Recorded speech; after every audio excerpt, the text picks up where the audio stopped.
Yo, how's it going, guys? It's your boy Stas here. Welcome back to another video. I appreciate you all for tuning in as it's Sunday and the market's closed tomorrow, but we still have to break down some charts. In this case, we're going to focus on Palantir, go over what's going on the charts, and if we have time, we'll go over some other stocks, what I'm doing in the markets, overall, where my head's at. So, guys, hit the like button. Feel free to subscribe. Hit that follow button if you're watching on Facebook. Subscribe on YouTube.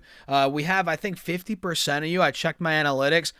Watch the videos, but you don't hit subscribe. And we're trying to get to 100,000 subs, guys. So make sure to do that. I appreciate you all as always. And now let's dive into it. So Palantir on Friday, and again, tomorrow's Monday, President's Day. The market's closed. But on Friday, and hopefully, by the way, we get a gap up come Tuesday. That would be quite nice now, wouldn't it, right? We'll see. But on Friday, Palantir had a 1.8% green day. You guys can see here we actually hit a low on Friday morning, funny enough, even though we had that green day. And we then saw, a nice pop off that low from Friday morning, which, by the way, we barely took out the lows from Thursday. Thursday, we hit like 126.70. Then on Friday morning, we hit 126.23. So lower lows, lower highs are still intact here on Palantir on the 5-day, 5-minute. So the bears are in charge in the short term here. You have that death cross as well. You're noticing that. And overall, the descending triangle that we were talking about, I think in that last video, whenever the heck that was, that is still intact right now. You're noticing no signs of a breakout. Sure, we do have support at 125. We held that on Thursday and Friday, which is critical for the bulls, considering 125 was support in the beginning of February on the 5th. We held that. So that's key that we held it this past week, Thursday, Friday. But the fact that we're making these lower highs into that support, that leads me to be a little cautious here from the bullish perspective. So if we fall through 125 is what I'm getting at here, guys. This could be slipping even further. And there is a gap down to 117 that could fill. We can see here that was support back in the beginning of June. We hit about 117 on a little drawdown. Then we saw a huge rip all the way to 190 from that point. So we could be filling that gap initially if we fall through 125. And 125 is a critical support, not only because of last week, a couple days ago, the week before, but also from a little bit ago. Palantir actually hit all-time highs at 125. I think we covered this briefly before.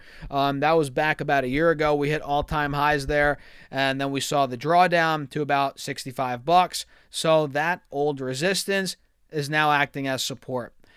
So really, guys, at this point, heading into this week, the short week, it's going to be interesting. I think if we take 125 out, I think we're going straight down to 117, especially with how out of favor these software stocks have been. Palantir has kind of gotten bundled into that. I mean, look, it's been selling off into that overall sell-off, but it's accelerated into the new year. Year to date, Palantir is down big time. I mean, look, we hit 187 early in January, and now we're at 126, or we hit that. Now we're at 131 as of close Friday. But man, we're down 30%. It's nuts. Year to date, pretty much down 1% a day.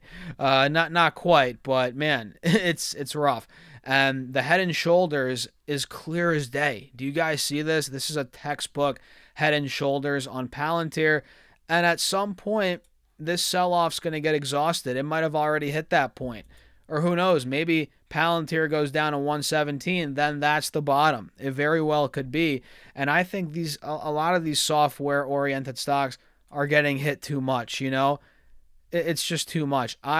Even though I locked in profits on a decent chunk of my Palantir, I still own the stock, and I'm like, why is it going down 50% or 40% from highs, 30% year to date? I mean, I get it. I get why, right? But it's like, it's almost overblown. Same with a lot of these software stocks. I mean, some deserve it, you could argue, but in my opinion, Toast is another one that I own as well. That's like, it shouldn't be going down this much. I mean, the stock was at $50 back in August, and it hit $22 after earnings. I mean, it's just ridiculous. The company reported strong numbers. The stock tanked to $22. And this goes to show, the price action goes to show how much of an overreaction it was. Because, I mean, look, it tanked to $22, 15% in the aftermarket. And I was on the earnings call. During the call, it was getting bought up, rightfully so, if you guys were listening to that earnings call. And then the next day, boom, we absolutely ripped. We recovered all that loss, and we had a green day, 4.5% green day. So that's a strong reaction to earnings here for Toast software. It's in that, software category. And that's what you're going to, notice. You're going to notice this across a lot of these stocks, in my opinion. A lot of these software stocks, especially the ones that are so beaten up, when they report numbers, if the numbers are good, I mean, they're gonna see snapback rallies. In my opinion, if they're super beaten up, like CRM, for example, this one's got earnings coming up, and I just don't see a scenario where CRM goes down another 20% or another 10% from here. I mean, look, it could. CRM year to date is down from 265.7 actually. That was the peak. Then we hit 180 at the low. We're down that's a 32% spread. I mean, guys, it's getting wild. I'm not saying CRM's not going to be impacted by AI. It very well could be. I'm not saying CRM's going to go back to $300. Who knows where it's going to go? I'm not in it, by the way. All I'm saying is these stocks that got hit so much year to date, with earnings coming up in the software category, a lot of the bears might be like, oh, they're going down another 20, 30%. They might.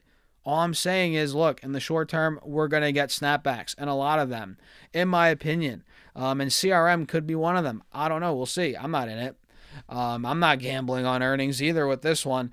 They have earnings coming up on the 25th, so 10 days from today. CRM, I'm telling you, man, if they report good numbers, and listen, if the stock's beaten up into the report, that's the key. If we already get a snapback into the report, that's different, right? Let's say CRM goes, it's at 189 now. It hit 180, so we're already up $9 off the low. Let's say it runs to 220, 210 heading into the report. I'm not thinking the same way here. I'm thinking, okay, the snapback has already been priced in. We might be going lower now, right? So it kind of depends on the price action into the 25th.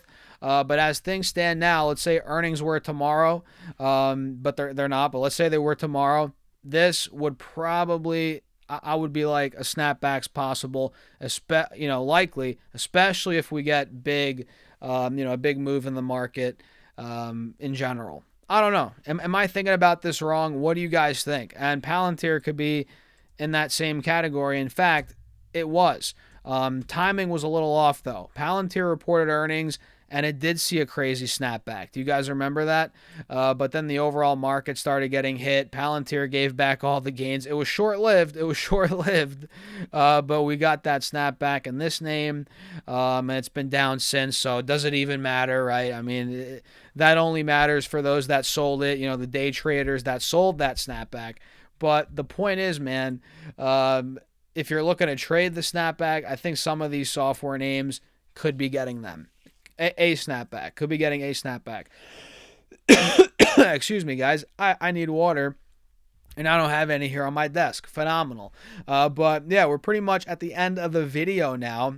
Yeah, at this point, how much lower can it go? I think the sell-off is almost exhausted, right? I think, yeah, we go to 117 maybe. But from there, it's like, how much lower do we go? If we look at the 3-year chart, I mean, you could make a case, a super bearish case, that it goes under 100, but I just don't see that. I don't see it. I just think next, we might be hovering between 115 and 120 for a little bit, 130, 140 until the next quarter. And then maybe we just need another big quarter, big guide up, right, for this to make a big move. We'll see. Or it just moves with the entire, tech market or tech trade when that starts getting legs again eventually. But for now, guys, it's down. Bears are in charge. Bulls are nowhere to be found. That's the reality, and I'm just holding on, man. That's all we can do at this point, unless we want to buy puts and do all that. But I don't do that with every holding of mine. I don't hedge, a bunch. With some stocks, I'm just holding on to them. I'm locking in gains. I'm rebalancing and letting them ride, right? And that's where I'm at with Palantir. So what do you guys think? Let me know in the comments. Check out the Patreon if you're interested, by the way. Link down below if you want to be a part of the private Discord. Be a part of the portfolio updates there. We're posting every week, multiple updates, all my trades, investments, option moves I'm making, all on Patreon, guys. Linked down below, also pinned in the comments, or go to StockSurfS.com/Patreon. And with that being said, I'll see you all in the next video.